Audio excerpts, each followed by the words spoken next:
నమస్తే, శ్రీమాత్రే నమః. ఇప్పుడు మనం నవంబర్ మాసం 2024, 2025 మార్చి వరకు మేషాది ద్వాదశ రాశుల వరకు ఎలా ఉండబోతోంది, వారి యొక్క శుభాశుభ ఫలితాలు ఏమిటి, ఏం చేయాలి, ఏం చేయకూడదు, సూచనలు, పరిహారాలు అవన్నీ ఇప్పుడు మనం ఒక్కొక్కటిగా చూద్దాము. తదుపరి రాశి తులారాశి. ఈ రాశి వారికి ధనం ఎంత సంపాదించినా ఆదాయానికి మించిన ఖర్చులు కనిపిస్తున్నాయి. తలచిన కార్యములకు ఆటంకాలు, వృత్తి ఉద్యోగాలలో ఆటంకాలు, కలిసి రావకపోవడము, నమ్మిన వ్యక్తుల ద్వారా మోసము, దగ అయ్యే అవకాశం కనబడుతోంది. చోర భయము, ఎంత మంచిగా ఉందామనుకున్నా పేచీలు చిక్కులే వస్తాయి తప్ప మీకు అనుకున్నంత మంచి పేరైతే రాదు. వివాహాది శుభకార్యాలకు ఆటంకాలు కలుగుతాయి. కాలయాపన జరుగుతుంది. సంపాదించుకున్న సొమ్ము దొంగల పాలయ్యే అవకాశం ఉంది కాబట్టి తగు జాగ్రత్త తీసుకోవాల్సిందిగా చెప్పడం జరిగింది. అయితే పిత్రార్జిత ఆస్తులను అమ్ముకోవాల్సిన పరిస్థితి వచ్చే అవకాశంగా ఉంది. తగు జాగ్రత్త తీసుకోండి. మత సంబంధమైన వ్యవహారాల జోలికి వెళ్ళకపోవడం మంచిది. సంతానపరంగా సమస్యలు వచ్చే అవకాశం ఉంది. బంధుమిత్రుల మధ్య విరోధాలు, ఇతరుల వ్యవహారంలో కలగజేసుకోవడం వల్ల లేనిపోయిన చిక్కులు, అపనిందలు పడే అవకాశం ఉంది కాబట్టి సాధ్యమైనంత మటుకు వాటికి దూరంగా ఉండడమే మంచిదిగా చెప్పడం జరిగింది. శరీరానికి ఆరోగ్యము బాధలు కొంచెం ఉంటుంది కాబట్టి శరీరానికి సంబంధించిన జాగ్రత్తలు, ఆరోగ్యానికి సంబంధించిన నియమ నిబంధనలు చూసుకోవడం మంచిది. తరువాత పనిముట్ల వలన దెబ్బలు తగిలే అవకాశం ఉంది కాబట్టి ఎవరైతే షార్ప్గా ఉండే పనిముట్లు ఉపయోగిస్తున్నారో వాళ్ళు కొంచెం జాగ్రత్తలు తీసుకొని ఉపయోగించినట్టయితే ఆ దెబ్బల నుంచి కొంచెం ఉపశమనం కలుగుతుంది. తర్వాత ఎముకలకు సంబంధించిన రుగ్మతలు కానీ ఎముకలు బ్రేక్ అయ్యే అవకాశం కనపడుతోంది కాబట్టి చాలా నిదానంగా జాగ్రత్తగా ఉండవలసిందిగా సూచన. తరువాత బంధుమిత్రుల మధ్య విరోధాలు, విభేదాలు వస్తాయి కాబట్టి మాట్లాడేటప్పుడు ఆచితూచి మాట్లాడండి. ఎటువంటి సలహాలను మీ బంధువులకు కానీ, మిత్రులకు కానీ, కుటుంబంలో కానీ ఇవ్వకపోవడమే చాలా మంచిది. తరువాత కోర్టు వ్యవహారాల్లో కానీ లేదా ఏదైనా కీలకమైన నిర్ణయాలు తీసుకునేటప్పుడు మీరు ఈ మాసం అంతా స్తబ్దుగా ఉండడమే మంచిది. ఎటువంటి నిర్ణయాలు తీసుకోవద్దు. కలిసి వచ్చే అవకాశంగా కనపట్టలేదు కాబట్టి ఈ జాగ్రత్తలను తీసుకోవాల్సిందిగా సూచన జరిగింది. అయితే ఈ రాశి యొక్క స్త్రీలకు అంత అనుకూలంగా లేని సమయం కాబట్టి మీరు ఏ పనులు చేసినా ఆటంకాలు ఎదురయ్యేటట్టుగా కనబడుతోంది. ప్రేమ వ్యవహారాలు ఫలించకపోవచ్చు. వివాహాలు లేట్ అయ్యే అవకాశం ఉంది కాబట్టి ఆ ప్రయత్నాలు ఈ మాసంలో మానేసుకుంటే మంచిది.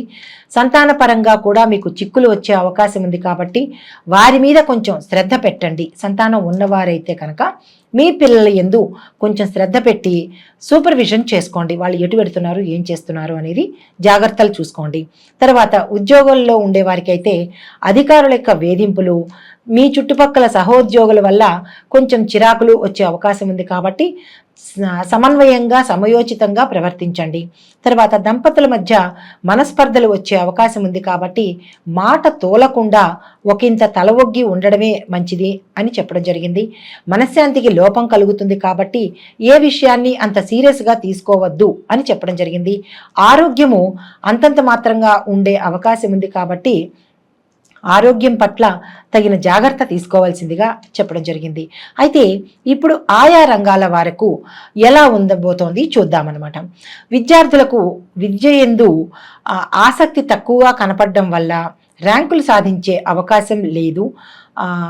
ఒకంత ఫెయిల్ అయ్యే అవకాశం ఉంది కాబట్టి మీరు మనస్తాపానికి గురి చెందకుండా దానికన్నా ముందే, మీరు ఎగ్జామ్స్ రాసేదానికన్నా ముందే గణపతి ప్రార్థన చేసుకొని, సరస్వతి పూజ చేసుకొని కానీ మీరు వెళ్ళినట్టయితే ఫెయిల్ అయ్యే బదులు పాస్ అయ్యే అవకాశాలు ఉన్నాయి కాబట్టి ఆ దిశగా మీరు ప్రయత్నం చేయండి.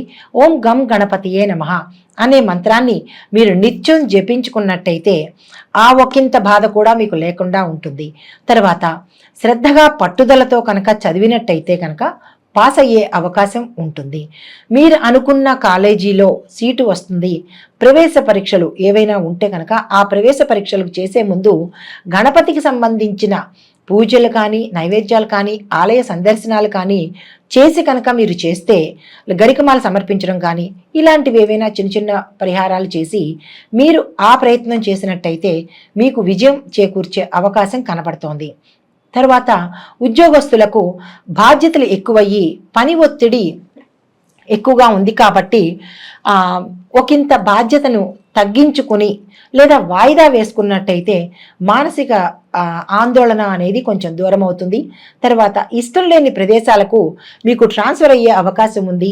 ప్రైవేట్ రంగం వారికి, అంటే ప్రైవేట్ సంస్థల్లో పనిచేసే వారికి తరచూ మార్పులు జరుగుతూ ఉంటాయి. అంటే ఈ బ్రాంచ్ నుంచి ఆ బ్రాంచ్ అనుకోవచ్చు, లేదా వేరే చోటకు కావచ్చు. ఇలాగా ఫ్రీక్వెంట్గా మార్పులు జరిగే అవకాశం ఉంది.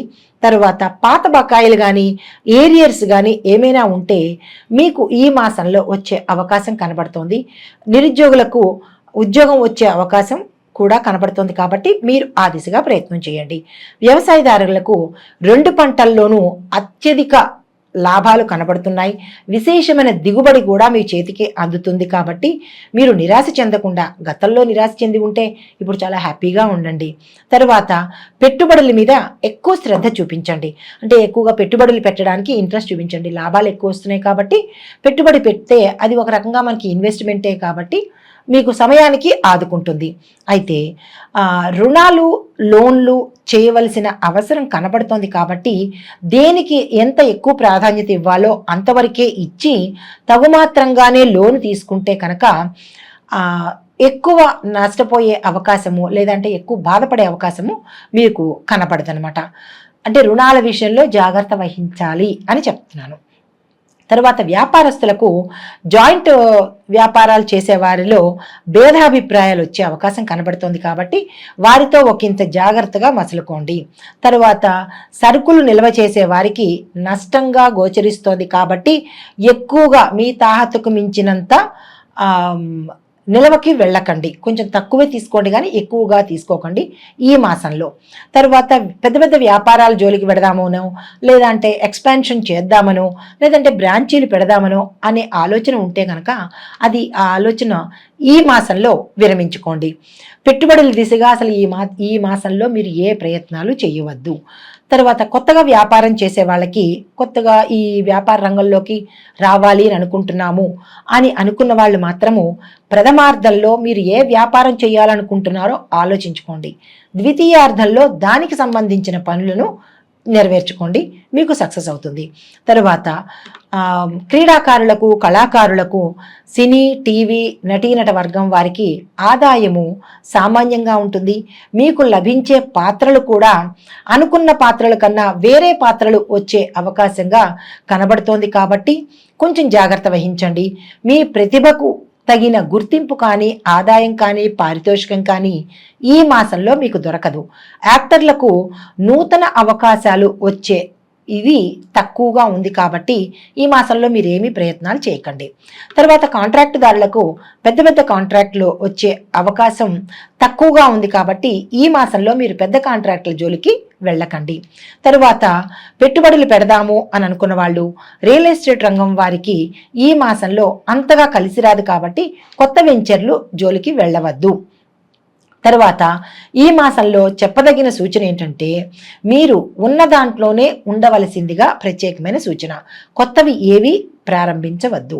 తర్వాత బిల్లులు, మీకు గతంలో పెండింగ్లో ఉన్న బిల్లులు ఈ మాసంలో రావడానికి కొంచెం ఆలస్యం పడుతుంది. లేబర్లతో కొంచెం జాగ్రత్త వహించండి, వారి వల్ల చిక్కులు వచ్చే అవకాశం కనబడుతోంది.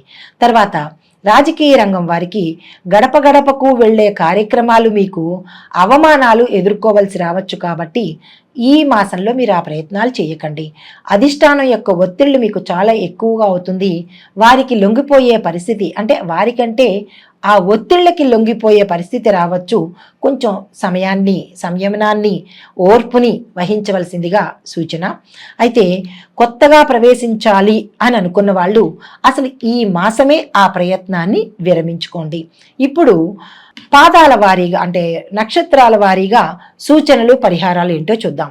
ముందుగా డిసెంబరు మాసము 2024, 2025 జనవరి, ఫిబ్రవరి, మార్చి నెలలు వీరికి లాభదాయకంగా ఉంటుంది. కాబట్టి మీరు ఏ పని మొదలు పెట్టాలనుకున్నా, కొత్తవి చెయ్యాలన్నా, శుభకార్యాలు చేయాలన్నా ఈ మాసంలో మీరు కనుక ప్రయత్నం చేస్తే అన్ని విధాల అనుకూలంగా కనపడుతుంది. తరువాత గ్రహశాంతి కోసము మంగళవారం రోజున కేజీ కందులు కానీ లేదా కందిపప్పును కానీ దానంగా ఇవ్వాలి. మీ యొక్క అదృష్ట సంఖ్యలు 2, 3, 4, 6. అదృష్ట వారాలు మంగళ, బుధ, శనివారాలు. కాబట్టి ఈ అదృష్ట వారాలతో ఆ అదృష్ట సంఖ్యలను చూసుకుంటూ ఏ పని ప్రారంభించాలన్నా ముందుకి దిగ్విజయంగా వెళ్ళండి. తర్వాత స్వాతి నక్షత్రం వారు, వీరికి అక్టోబర్ నెల 2024, 2025లో జనవరి, ఫిబ్రవరి, మార్చ్ ఈ మాసాలు అన్ని విధాల యోగదాయకంగాను, లాభదాయకంగాను, యోగ్యంగాను ఉన్నాయి. కాబట్టి మీరు ఏదైనా కొత్త పనులు ప్రారంభించాలన్నా, కీలకమైన పనులు చేపట్టాలన్నా, శుభకార్యాలు చేయాలన్నా ఈ మాసం మీకు చాలా అనుకూలంగా ఉంది. కాబట్టి మీరు ఆ ప్రయత్నాలు చేసుకోవచ్చు. మీ యొక్క గ్రహానికి శాంతి కోసము శనికి అంటే శనేశ్వరుడికి కేజింపావు మినుములు దానంగా ఇచ్చినట్లయితే శనివారం రోజు దానంగా ఇవ్వాలి. తర్వాత మీ యొక్క అదృష్ట సంఖ్యలు 3, 4, 5, 6. అదృష్టమైన వారాలు ఆది, మంగళ, బుధవారాలు. కాబట్టి ఈ అదృష్ట వారాలలో ఈ సంఖ్యలను ఉపయోగించుకుని మీరు ఏ పని తలపెట్టాలన్నా దిగ్విజయంగా చేసుకోవచ్చు. తదుపరి విశాఖ నక్షత్రం 1, 2, 3 పాదాల వారికి అక్టోబర్ 2024, 2025 జనవరి, ఫిబ్రవరి, మార్చి మాసాలు అన్ని విధాల యోగదాయకంగాను, యోగ్యంగాను, లాభదాయకంగాను ఉన్నాయి. కాబట్టి మీరు ఈ మాసాలని దృష్టిలో పెట్టుకుని ఏ కొత్త పనిని ప్రారంభించాలన్నా, ఏ పనిని చెయ్యాలన్నా, లేదా ఏ వ్యాపారాలు చేయాలన్నా, మీ కార్యక్రమాలు ఏవైనా ఉంటే కనుక ఈ మాసాల్లో మీరు ప్రారంభం చేసుకోవచ్చు. అనుకున్న దానికన్నా విజయం ఎక్కువ సాధించే అవకాశం కనబడుతోంది. మరింత లాభదాయకంగా ఉంది. కాబట్టి మీరు ఈ పనులు చేసుకోండి.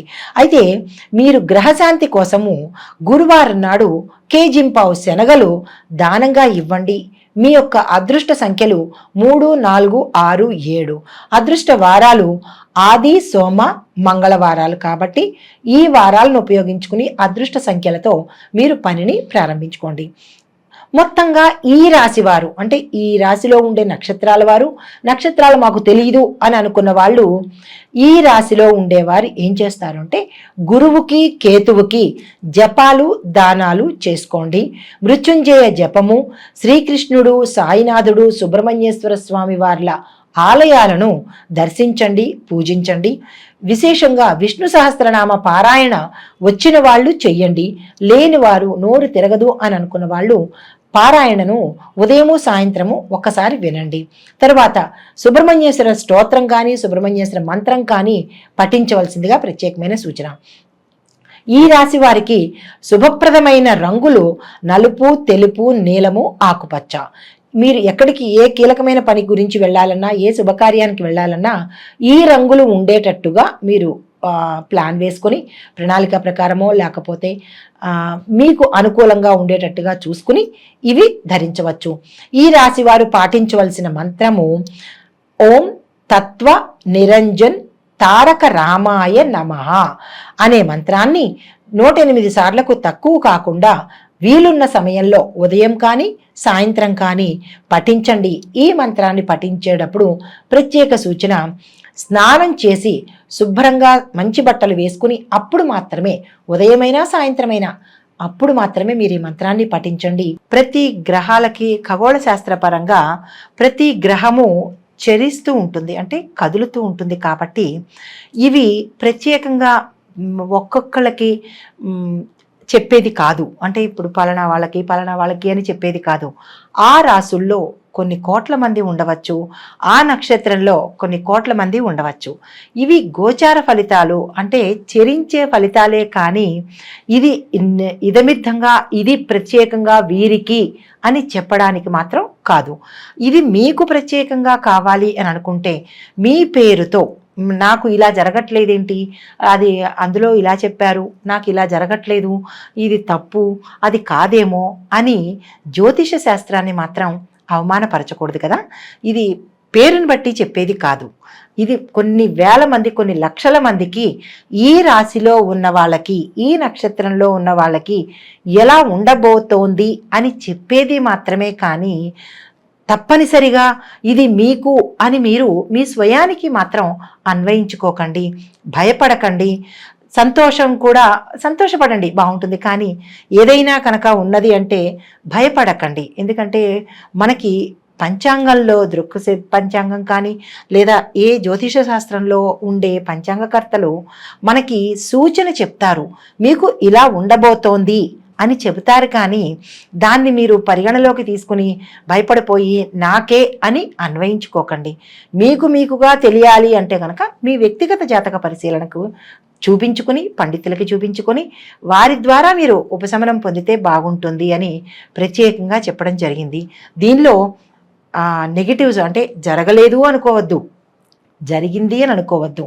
మీకు కావలసిన విషయాలను చెప్పడం కోసం ఎవరు ఏ పండితులు చెప్పినా గోచార రీత్యానే చెప్తారు తప్ప పలానా వారి పేరు అని పెట్టి చెప్పడానికి ఇది అవకాశం లేనిది.